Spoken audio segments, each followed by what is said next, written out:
At what point do generative video capabilities start to reconverge with the Anthropic school, which I'd characterize as token revenue maxing?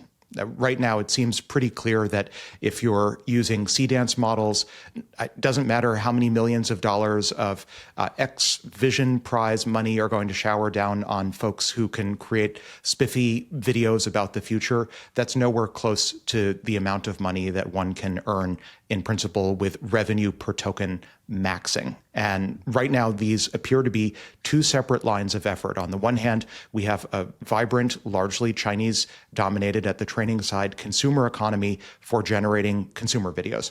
And on the other hand, we have enterprise revenue per token unit value maxing that seems to be largely going to code gen and enterprise problems. And right now, these are largely two distinguishable ways to burn tokens or diffusion transformer equivalents of tokens, flops, two different ways to burn flops. One of them maximizes revenue. One of them maybe maximizes consumer engagement and wow factor, but they're nonetheless separate. I don't think they're likely to remain separate that much longer.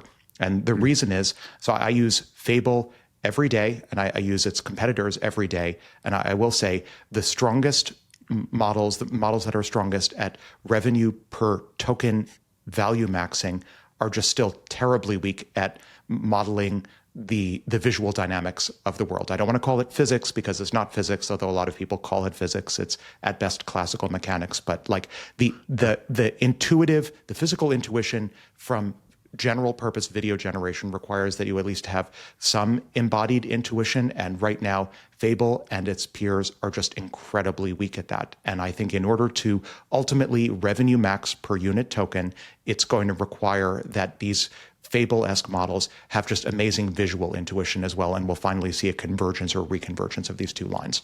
You know, one of my hot takes on this is, you know, are we going to see the primary actors out there, the Matt Damons or the, Leonardo DiCaprio's licensing their likeness? And I think not, but there are so many lookalikes out there. So, you know, the producer is going to go and say, no, that's not Matt Damon, that's John Smith, and he looks like Matt Damon, and we licensed him, and he's in this movie, right? And I think that's it's going to happen. That's going to be the workaround on getting, you know, the actors you know and love into this, and there's nothing they can do about it. There's an alternative, which is that we're already seeing, which is dead actors. So dead actors who can't record any new movies, their estates are highly incentivized to license away their likeness for this purpose. So I think dead actors, like maybe we'll see an equivalent of SAG pop up just for dead actors, and they'll be the most profitable actors in Hollywood, dead actors. I think that's likelier to happen. How much do you think people will, if you can make a near Matt Damon, you know, very similar character, but obviously not him, or you have the actual Matt Damon, how much will people care in terms of box office? I don't think they're going to care. You know, because you don't care what the person's named in the movie. You just like that actor. That actor brings you good feelings from previous, you know, engagements. Huh. Yeah, I think that you're also seeing the rise of AI stars now as well. They're winning deals. And I have actually had this discussion with various film stars where they've been like, that SAG-AFTRA deal has massive holes in it. 80% of me plus 20% of my character can be licensed by the studio. You know, like, where does the person stop and the character start? Because obviously they have the character rights and things like that. The other thing I'd like to say, actually, one thing I found very interesting is as we were doing some of the more interesting frontier work, one of the things we found very useful is to get the AI models to generate images and visualize what they're doing using something like GPT image. What does that mean? If you're doing, what does that mean? So if you're doing, like Salim's doing an organizational paper, for example, on exponential organizations, it's doing text, and then you tell it to generate a visual of everything that it's done and analyze it in any way that it wants. And it almost moves it to another frame of reference because it's pulling in from this visual cortex kind of thing. And then you can tell it to expand and collapse it, and you get these really weird images sometimes. But you can see actually it's exploring different parts. So I think we've seen that actually work for some very interesting things. And I think it fits with what Alex said, as all these models come together to create value, as it were. I'm excited about the idea of interactive movies, right? If you can generate faster than you can view it, then you can have a movie that's actually measuring your emotions and changing as you're viewing it, which I find Peter, is what we're seeing. I mean, they're popularly branded world models, even though they're really Yeah. just interactive video gen models. That is what we're seeing. Yeah. Yeah, so that's what the LTX model is right now. So that was the first model that could do it at high definition.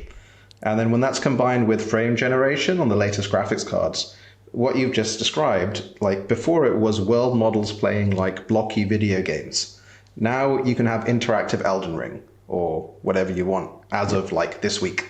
Yeah. And I You might do you think said something. You said something a few podcasts ago that we're going to end up with a world or frontier model running on a MacBook Air.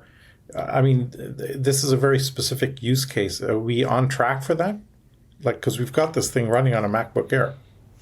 Well, yeah. So again, it's very slow to generate, like a few tokens a second. But now you are getting to the point where frontier level models are coming here. But video frontier models are like 20 billion parameters. Yet they understand all this and they can generate in 2K. Language and the code models are obviously a lot bigger, although you're glad to have the new Quen dropping in a couple of days. But I think it's all going in one direction because we're optimizing the heck out of these things. And ultimately what a model is it's an input data distribution that gets compiled into weights. And the data going into these models is getting better and better and better. Awesome. We had the whole State Street executive team here yesterday, here in the studio, and we took them through the holodeck. And word to the wise, the holodeck, Ember, who is the AI, just starts talking to you, says, you can build any movie, any song, any code. What do you want to do? And it's way too open-ended. And then the answer you get back is, I don't know, a hip-hop song with no words. You're like, okay. So you need to actually create the virtual environment, the movie scene, and draw the user in, and then have them guide the movie in the direction they want to go. But just having it auto-generate off your thoughts, it's too freeform. People just don't know how to even People start. freeze up.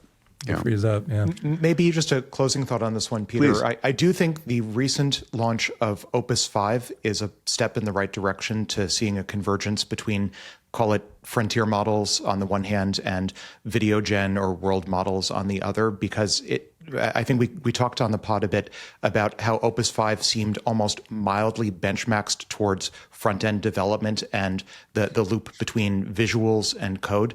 I think I interpret and I construe that as the early signs that Anthropic, probably other labs as well, are feeling economic pressure to produce models that do an absolutely amazing job of visually reflecting on their own chain of thought, that when they produce, say, a website, that they then do a visual analysis of their website that feeds back into their chain of thought, and they do a multimodal reasoning over their own visual outputs, and that ultimately, say, in the next few months, as the ability to produce what used to be considered AAA level video games becomes standard fare for what people expect from the frontier models, that will be the ultimate forcing function for, say, forcing Anthropic type frontier models to have just absolutely amazing visual capabilities, even if Anthropic can't be bothered to produce like direct video gen capabilities, even if it can indirectly reproduce Counter-Strike.